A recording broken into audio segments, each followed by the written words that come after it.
Alors j'ai ici une carte d'un télé LCD Samsung. Donc la référence est là, donc c'est une BN44-00264A. Bon, je vais pas montrer le test au niveau de l'allumage du télé. Le souci c'est que bon, il y a pas de voyant rouge et puis le télé s'allume pas quoi. Il y a pas d'image et il y a pas d'image et il y a pas de voyant de stand-by. Donc cette carte-là est relativement connue pour ses pannes, on va dire, hein. C'est une carte qu'on trouve évidemment sur les télé Samsung, sur pas mal de modèles de télé Samsung LCD qui ont de ça 5-6 ans, donc c'est à l'époque où ils ont commencé à faire la transition avec les télé LED. Et ça a équipé pas mal de télé LCD, et même d'autres marques, notamment du Sony, hein. Et donc comme dit, elle est connue pour avoir pas mal de défauts. Euh, à tel point que Samsung ont sorti un kit de réparation en fait, spécialement pour cette carte là. Bon, il y a pour d'autres cartes, hein, mais pour cette carte là, il y a tellement eu de retours qu'il y a un kit qui a été sorti quoi. Donc ici il comprend en général une dizaine, une quinzaine de composants, enfin je crois le maximum c'est 12 ou 13. Euh, alors les composants en question, il y a donc le fusible qui est là, hein, donc moi je l'ai déjà sorti, il est ici. Le fusible qui est là, le fusible qui est ici.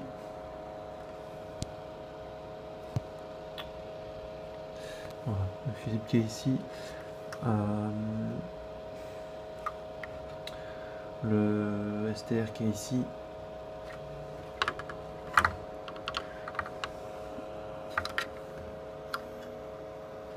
Le MOSFET qui est là. Celui-ci. Les deux MOSFET là, là et là. Et là, je sais pas ce que c'est peut-être des. Ouais, c'est des doubles diodes. Il me semble que les deux doubles diodes là aussi sont comprises dans le kit de réparation. Et puis le condensateur qui est là. Voilà. Alors ils ont pris vraiment tous les problèmes qu'il pouvait y avoir sur cette carte là, hein. C'est vraiment un kit de réparation qu'on trouve, je mettrai la référence en lien certainement. Euh, c'est vraiment un kit qui est censé résoudre tous les problèmes, ou 90% des problèmes qu'on pourrait trouver sur cette carte. Alors évidemment, dans mon cas, je vais pas le commander ce kit là, hein. Je vais simplement changer les composants, parce que dans mon cas précisément, il y avait simplement le MOSFET qui est ici, et puis le premier fusible. À savoir que si vous avez les deux fusibles qui sautent, donc celui-ci et puis celui-ci, là par contre c'est mieux de remplacer au moins tous les composants que je vais citer ici, hein. Donc ça c'est pour ce qui est des composants traversants. Et là pour les CMS, donc là normalement il y en a un ici que j'ai déjà enlevé parce que j'ai voulu le tester. Il est là, ici, là. Voilà, donc moi je l'ai sorti, je sais pas où c'est que je l'ai mis, il est quelque part par là. Donc là, il y en a un autre ici, là. Voilà, le driver, ça c'est le driver LCD, il est aussi dans le kit. Et puis il doit y avoir aussi une résistance, je crois, ou un transistor, je sais plus exactement, qui est en CMS. Voilà, donc ça permet de résoudre, comme dit, 90% des pannes, hein. Maintenant, dans mon cas, bon, moi j'ai pas de voyant de veille, j'ai même pas d'allumage, j'ai rien du tout. Donc c'est vraiment une panne qui est au primaire ici en l'occurrence, donc je vais pas aller m'embêter à les vérifier. Enfin, de toute façon, je les ai quand même vérifiés, tout ce qui est les autres CMS, là, celui-ci, et puis ceux que j'ai montrés là, je les ai vérifiés, je les ai testés, ils sont bons. Euh, mais il n'y a pas de raison, hein, parce que bon, j'avais pas un problème au niveau du rétroéclairage, hein. Ça, c'est surtout des problèmes quand on a pas de rétroéclairage, ou qu'on a un rétroéclairage qui scintille ou autre. Mais si on a pas de voyant de veille, ou bien simplement le voyant de veille, et puis ça va pas plus loin, là par contre, faut vérifier faut vérifier les deux fusibles. Et ensuite, en fonction, tout changer, ou bien changer quelques composants qui sont HS, ça c'est à vous de voir. Sachant que le kit là il vaut pas tellement cher. Enfin, si vous l'achetez aux États-Unis, parce qu'en France, vous avez 5 ou 6 composants et puis vous payez le prix maximum. L'idéal c'est de le commander aux États-Unis, quoi. Il y en a pour une quinzaine d'euros, quelque chose comme ça, une quinzaine ou une vingtaine d'euros. Et puis vous êtes tranquille, quoi. C'est-à-dire qu'ensuite, comme dit, vous avez 90% des pannes qui sautent. Donc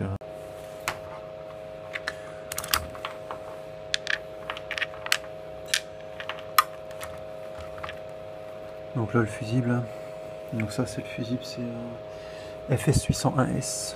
Voilà, donc il est coupé. Voilà. Ça c'est le MOSFET. Bon, je l'ai bien amoché en le sortant. J'ai eu quelques difficultés pour le sortir. Enfin bon, de toute façon il est HS, mais ce qui est intéressant là, c'est c'est pas souvent, tout est relatif, mais de ce côté-là, il est bon. Hein, il n'y a pas de je vais pas m'amuser à faire le test entièrement. Hein, c'est pas le but, c'est pas d'apprendre à tester un MOSFET, mais je sais qu'il est bon de l'autre côté. Par contre, du côté là, voilà, en fait j'ai un court-circuit, mais d'un seul côté uniquement. Et je pense que c'est ça qui a fait que j'ai pas plus de dégâts sur la carte. S'il avait été un court-circuit complet, il y aurait certainement eu plus de dégâts, mais c'est pas le cas. Tant mieux.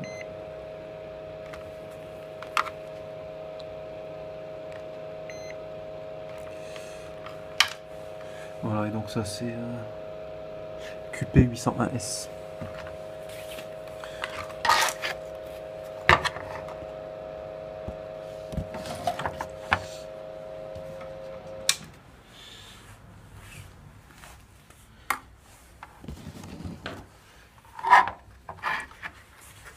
C'est pas pratique du tout les longues cartes comme ça.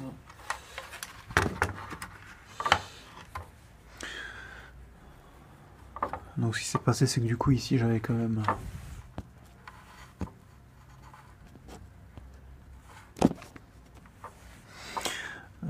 donc ça c'est l'emplacement du MOSFET d'origine que je viens de tester.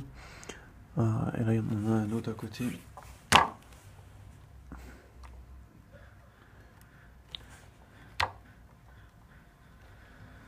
Voilà, et celui-ci apparaît bon. Hein.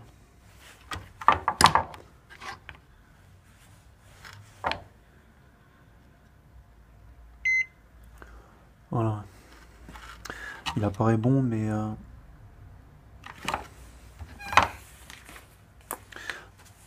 tant que j'avais pas dessoudé celui-ci, j'avais un court-circuit là en fait. Hein.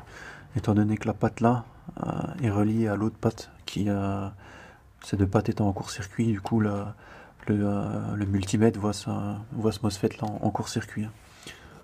Donc là l'idéal c'est toujours de dessouder en fait soit le drain, soit le drain, soit la source. Pas la grille, parce que la grille c'est toujours plus compliqué à enlever. Il y a une espèce d'écrou en métal au milieu, et puis là c'est le bordel à enlever. Donc il vaut mieux essayer de dessouder soit la source, soit le drain, et puis ça permet en fait de couper la liaison, quoi. Et donc du coup on peut tester et se rendre compte qu'on n'a plus de court-circuit, quoi.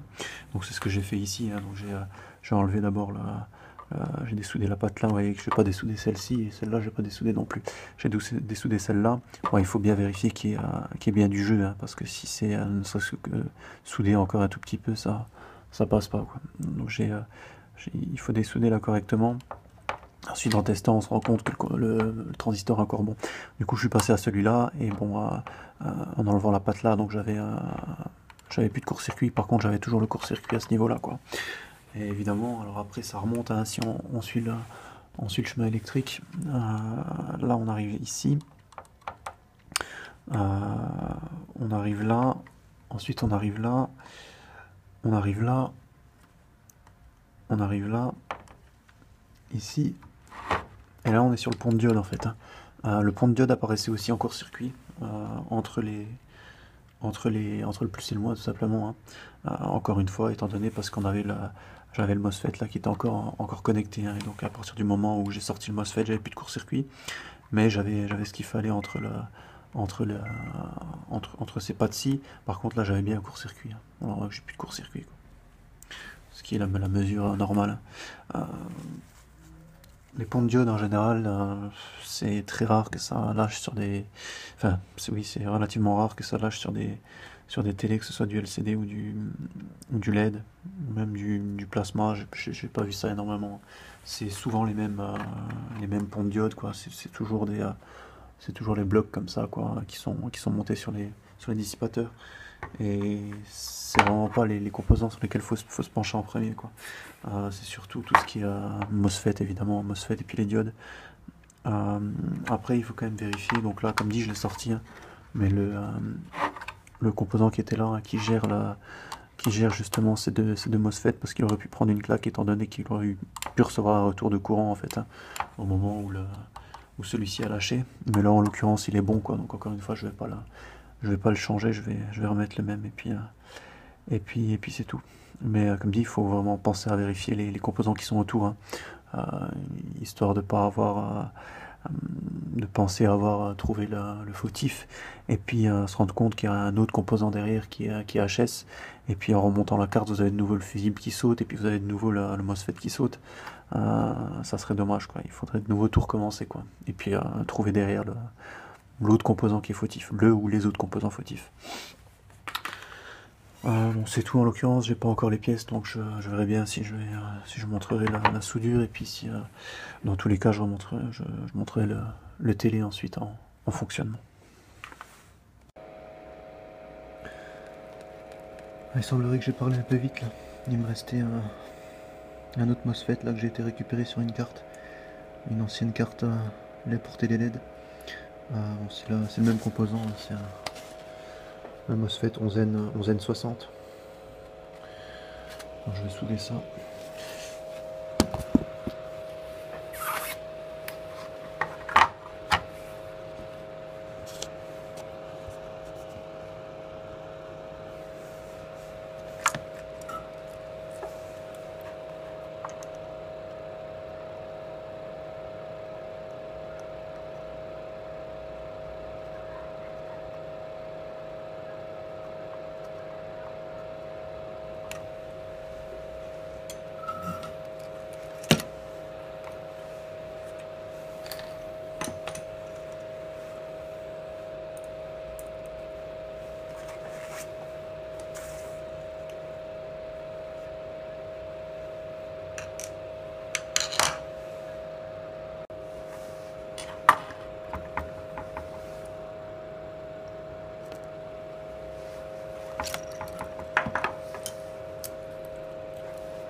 Ok, c'est bon.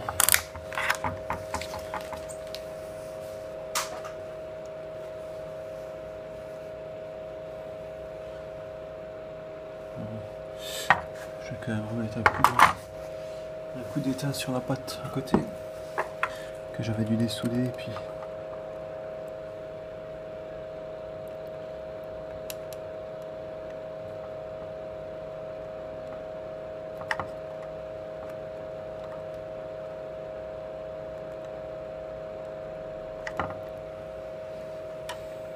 voilà, écoutez, je vais remonter la carte pour voir ce que ça donne. Je vais réaliser un film. Est-ce que tu peux l'écrire? C'est cette histoire-là. Benjamin doit partir, est-ce qu'il ne pas? Et il poursuit sur ce thème de la culpabilité avec toujours ces personnages qui, moi je trouve, ont envie justement de ne pas prendre tout de suite le chemin de la rédemption, de prendre le temps. Et il y a l'utilisation des flashbacks, tu as fait raison, est admirable. Il y a quelques moments un peu d'humour, entre guillemets, en tous les cas, où on peut respirer. Très drôle. Voilà, qui arrive, et c'est d'autant plus drôle. Il y a, donc, Casey Affleck, c'est le grand favori des Oscars. Michelle Williams pour le second rôle, le jeune